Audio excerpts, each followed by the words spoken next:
সংশোধন কল্পে আনিত একটি বিল মহান জাতীয় সংসদে উত্থাপন করা হলো। আবার বলুন, অবিলম্বে বিবেচনার জন্য আবার উত্থাপন করুন। হ্যাঁ,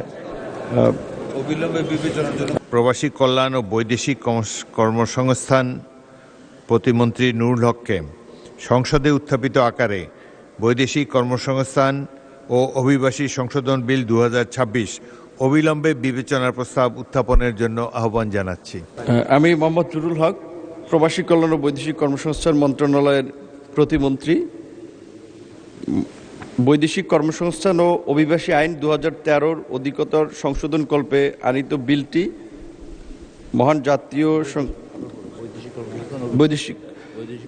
বৈদেশিক কর্মসংস্থান ও অভিবাসী সংশোধন বিল 2026 অবিলম্বে উত্থাপিত আকারে অবিলম্বে বিবেচনা করা হোক।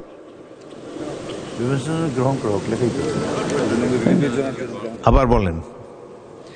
আমি মোহাম্মদ নুরুল হক, প্রবাসী কল্যাণ ও বৈদেশিক কর্মসংস্থান মন্ত্রণালয়ের প্রতিমন্ত্রী, বৈদেশিক কর্মসংস্থান ও অভিবাসী আইন 2013 অধিকতর সংশোধন কল্পে আনিত বিলটি বৈদেশিক কর্মসংস্থান ও অভিবাসী আইন সংশোধন বিল 2026 উত্থাপিত আকারে বিবেচনা করা হোক।